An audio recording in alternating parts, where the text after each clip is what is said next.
안녕하세요. 이혼하거나 고쳐 살거나 주쌤입니다. 오늘은 회피형 남편이 바람이 나면 어떻게 변하는지, 그리고 이런 회피형 남편의 외도는 어떻게 다루어야 하는지에 대해서 이야기해 보려고 합니다. 구독과 좋아요 눌러주세요. 제가 지금까지 상담하면서 아내분들이 우리 남편은 완전 회피형이에요. 뭐 조금만 불편한 거 있으면 동굴로 들어가요. 조금만 싸우면 그냥 집 나가서 시댁으로 가버려서 제대로 싸우지도 못한다니까요. 이번에도 바람 피운 거 걸리고 나서 그냥 회피해버리고 이혼하자 그래도 이혼도 안 해주고 정말 사람을 피말려 죽일 것 같아요. 이런 얘기들을 정말 많이 하십니다. 제가 지금까지 상담하면서 본 정말 이 사람은 너무너무 회피형이다 싶은 사례가 이제 생각이 나서 그걸 한번 이야기를 해드려 볼게요.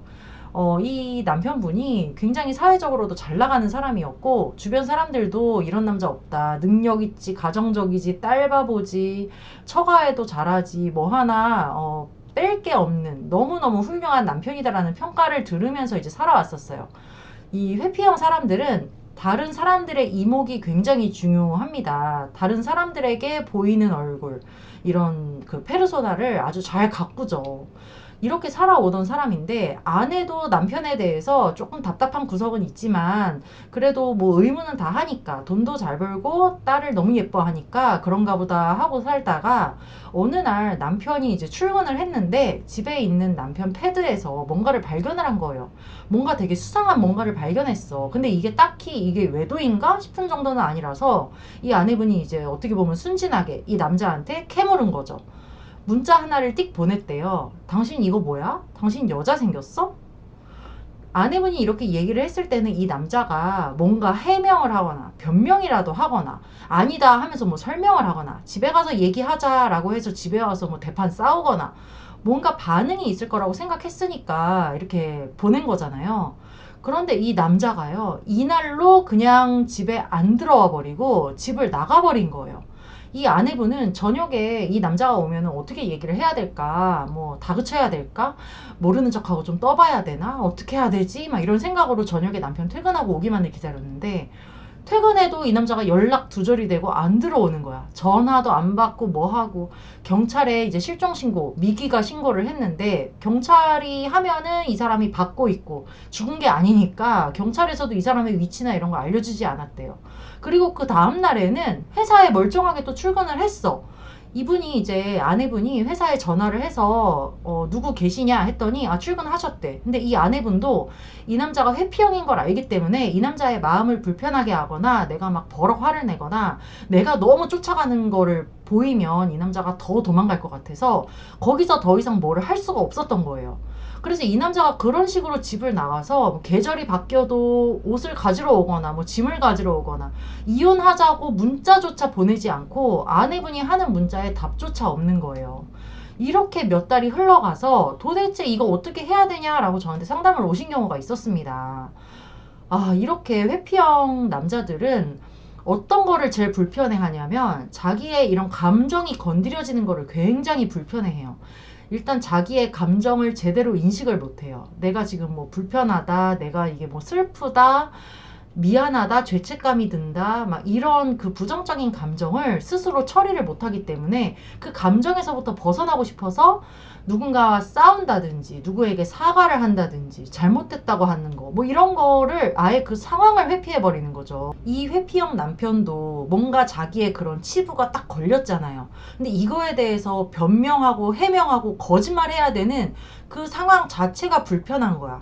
자기가 불편하니까 아내가 뭐라고 생각을 하든 어떻게 느끼든 그거에 대해서 뭐 변명조차 하지 않고 그럴 만한 시간조차 주지 않고 말을 들어주지도 않고 그냥 도망가서 내빼버린 거죠.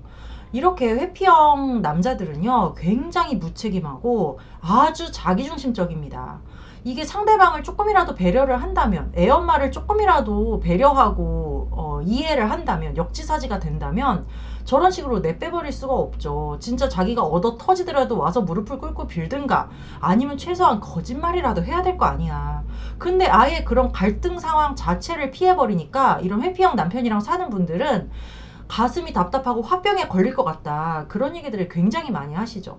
그래서 제가 예전에도 한번 올린 적이 있는데 카산드라 증후군이라고 해서 이렇게 남편이랑 감정적인 소통이 안 되고 대화가 안 통하고 이해받지 못하고, 그런데 다른 사람들은 이 남자랑 살아보질 않았기 때문에, 갈등 상황을 만나보질 않았기 때문에 이 남자가 이런 스타일의 사람이라는 거를 다른 사람들에게 얘기를 해도 못 알아들어요. 김서방 정도면 훌륭하지 뭐, 막 친정엄마까지도 이 남자를 두둔을 해. 같이 살면서 이 갈등에 놓일 수밖에 없는 이 여자의 심정을 누구도 이해해 주지를 않는 거예요. 그래서 이렇게 여자들만 카산드라 증후군에 걸려서 거의 화병처럼 누구에게도 이해받지 못하는 우울감, 불안, 뭐 이런 거에 시달리면서 아내분들이 점점 마음의 병이 들어갑니다. 그리고 두 번째 사례를 한번 이야기해 볼게요. 제가 요즘 상담하는 젊은 아내분들 중에 이런 사례가 굉장히 많았어요. 특히 20대, 30대, 아직 아이가 어리거나 신혼 부부인 경우에 이런 경우를 많이 봅니다. 그래서 또 비슷한 사례네 하면서 제가 최근에 굉장히 많이 들어봐서 이런 유형도 하나의 회피형이 아닐까 하는 생각을 하게 되었어요. 한번 들어보세요. 아내랑 남편이 어렸을 때 만나서 오랫동안 연애를 하고 결혼을 했어요. 그런데 나이가 동갑이거나 대학교에서 이제 뭐 동기지간으로 만났거나 선후배지간으로 만났는데 여자가 연상이거나, 아니면은 나이 차이가 있더라도 여자가 굉장히 주도적이고 활발하고 경제적인 능력도 있고 해서 아내가 주도권을 갖고 있어. 그래서 이 부부간에는 연애 때부터 뭔가 갈등이 있어도 남자가 여자한테 다 맞춰주는 거예요. 그래서 아내분들이 저한테 와서 하는 얘기가, 지금까지 남편은 저랑 10년을 연애하고 저랑 몇 년을 살았는데 저랑 싸움이 나면 웬만하면 저한테 다 맞춰주고, 제가 되게 성격이 불같거든요. 그래서 제가 버럭하면은 남편이 바로 수그리고 맞춰주고, 그 정도로 남편은 저를 되게 사랑하고 저를 맞춰줬었어요. 그래서 저는 남편이 저를 굉장히 사랑한다고 생각했고, 저는 이 관계에서 굉장히 만족을 한다고 생각했어요. 큰 갈등이 없었습니다. 남의 부부들처럼 막 치고받고 싸우거나 뭐 대판 싸우고 며칠 동안 얘기 안 하고 이런 적이 없어요. 그런데 남편이 바람을 피우고 나서, 제가 그 남편이 바람을 피운다는 걸 알고 나서 이거를 들어 엎었더니, 이번에는 남편이 완전 180도 다른 태도로 저를 대하는 거예요. 그전에는 무조건 미안하다 그러고 심지어 뭐 내가 잘못한 상황에서도 맞춰주고 이렇게 살더니, 지금은 지가 저렇게 잘못을 해놓고도 버럭버럭 하면서, 나는 이제 더 이상 너한테 억압당하고 싶지 않다. 내가 그동안에 너한테 많이 맞춰주고 살았는데 내가 지금까지 너한테 맞춰준 게 너무 후회가 되고 억울하고 너랑 사는 거는 지옥에서 사는 거가 같다 하면서 집을 나가려고 한다거나 저랑 대화를 하지 않으려고 하고, 상간녀랑 헤어졌다 정리했다 이딴 말조차도 하지 않아요.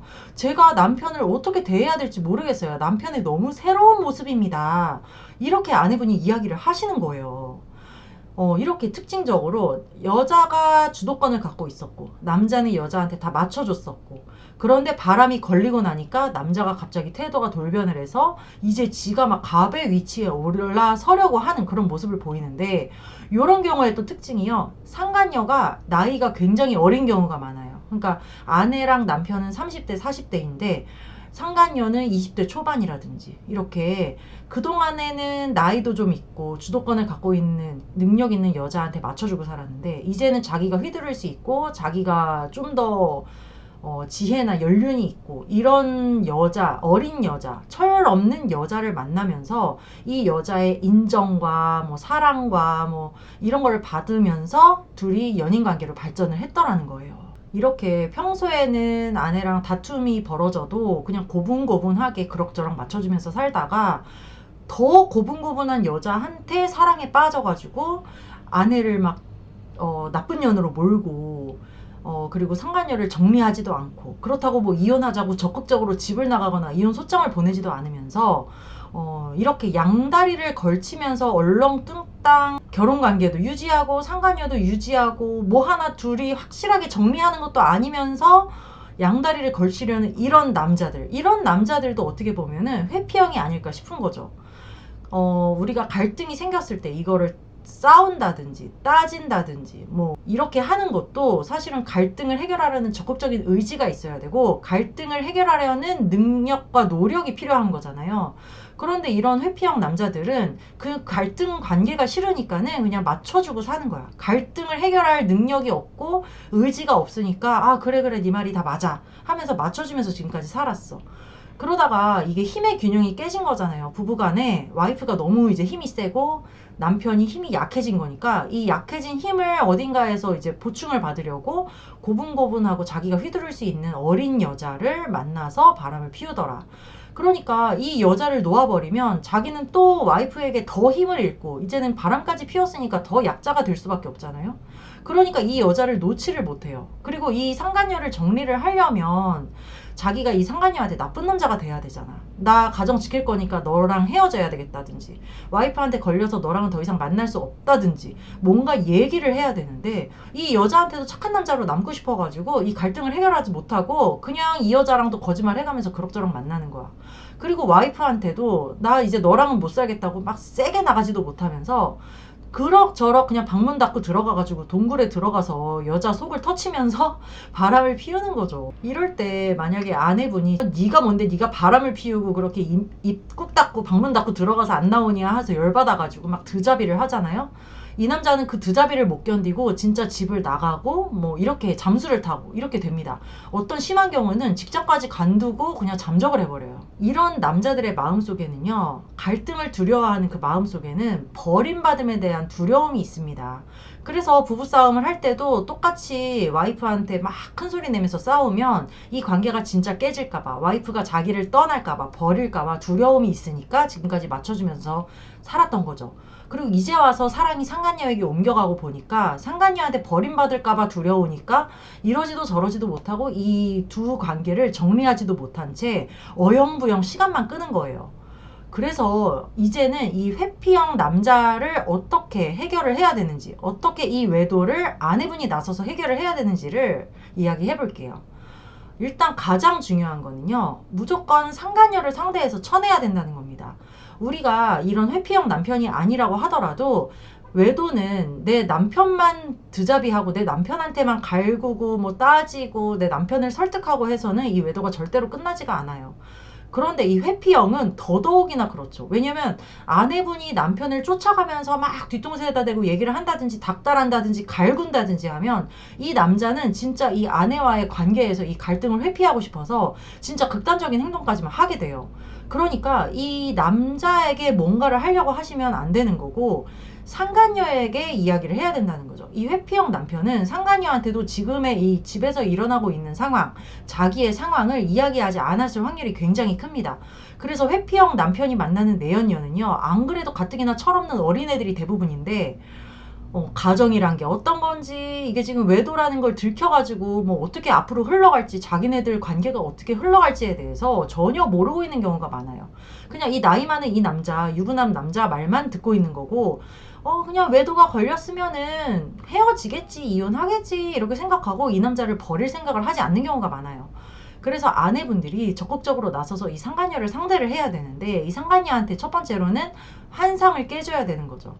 이 남자가 그렇게 멋진 남자가 아니다. 이 남자 그리고 집에 와서 다 걸렸고 나 외도한 거 알지만 내 남편 이해하면서 용서하면서 살 거고 가정회복 할 거고 이혼할 생각 1도 없어. 너 옆에서 기다렸다가 괜히 첨년으로 시간 낭비하지 말고 그냥 나가 떨어져라.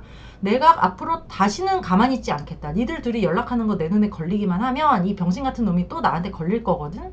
나 가만히 있지 않을 거야. 내가 네 신세 조져놓을 거고 네 부모도 내가 가서 다 얘기할 거야. 막 이렇게 이 여자에게 닥칠 위험을 내 입으로 경고를 해줘야 되는 거지. 이 남자가 가서 그 여자에게 알아서 이야기했겠지. 알아서 정리하겠지. 설명했겠지. 저 여자가 불륜이니까 걸렸으니까 당연히 떨어지겠지라는 생각을 해서는 절대 안 되는 겁니다. 그리고 또 이 회피형 남자들은요, 이혼하기도 너무너무 힘들어요. 제가 첫 번째 예시를 들었던 그 사례에서도요, 뭐 이혼하자는 말을 해야 뭐 나 이혼 안 한다고 뭐 대판을 싸우든지 소장을 보내야 뭘 이혼을 하든지 법원에 심지어 뭐 법원에 나타나기라도 해야 될 거 아니야. 그런데 뭐 이혼하자고 해도 답도 없지. 이혼하기도 쉽지가 않아요. 그래서 이런 회피형 남편이랑 이혼을 하려면 어떻게 해야 되냐? 이것도 정말 궁리를 많이 해야 되고 작전을 많이 짜야 됩니다. 회피형 남편은요, 그냥 마음은 상간녀에게 갈아탔지만 몸은 또 그럭저럭 집에 붙어 있는 게 별로 불편하게 생각하지 않기 때문에 그냥 저냥 이 상태를 유지하면서 양다리를 걸치려고 한다고 제가 말씀을 드렸잖아요. 그러니까 이 남자를 불편하게 만들어야 돼요. 회피형 남편을 불편하게 만들어야 이혼을 할 수가 있는 겁니다. 그래서 어떻게 불편하게 만드냐면 아내분이 이 남자에게 베풀었던 혜택을 철수하는 거예요. 그동안에 뭐 빨래해주고 밥해주고 뭐 해주고 했던 게 있다. 그러면 그거 해주지 말아야 되는 거고요. 그리고 단호하게 결정해서 통보를 해야 돼요. 앞으로 어떻게 하자 이런 상의하고 논의하는 것 자체가 회피형 남편이랑은 통하지 않기 때문에 아내분이 마음 결정 딱 해가지고 통보를 해야 됩니다. 너 몇 날 며칠까지 내가 이혼 서류 가지고 법원에 갈 건데 거기 안 나타나면 나 너한테 바로 소송 걸 거야. 그리고 비밀번호 바꿀 거고 너랑 나랑은 진짜 끝이니까 앞으로 어떻게 할지 파국으로 갈지 너랑 나랑 좋게 해결할지 너한테 달렸다 하면서 이렇게 이혼에 대해서도 아내분이 주도적으로 이끌어야 되는 거지. 어떤 아내분들은 남편한테 뭐 이렇게 얘기하면은 남편이 좀 알아들을까 정신 차릴까 내가 이렇게 괴롭다는 거를 이렇게 표현을 하면 좀 돌아올까 싶어가지고 이렇게 저렇게 얘기를 하는 분들이 있는데요. 이 회피형은 그런 게 안 통한다는 거죠. 타인의 감정에 관심도 없고 그거에 대해서 어루만져 주거나 뭐 공감하거나 이러는 능력 자체가 없기 때문에 회피형 남편에게는 뭔가를 기대해서는 안 된다는 이야기입니다. 네, 그래서 오늘은 회피형 남편의 외도에 대해서 이야기를 해보았는데요. 회피형 남편이랑 사는 게 진짜 쉽지도 않지만 바람나면 더 골치 아픈 것 같아요. 차라리 싸우고 복작복작 하는 게 낫지 저렇게 입 꾹 닫고 막문 닫고 들어가는 남자, 동굴에 들어가는 남자 언제 동굴에서 나올지도 모르고 정말 사람 환장하거든요. 이럴 때일수록 마음 다잡고 아이들 잘 챙기면서 버텨 나가셨으면 좋겠습니다. 네, 오늘은 여기까지 하고요. 이거나 거거나 카페에 들어오시면 제가 쓴 칼럼도 있고 다른 분들의 사연도 있으니까요. 이거나 거거나 카페로 들어오시기 바랍니다. 여러분 안녕. 다음 시간에 또 만나요.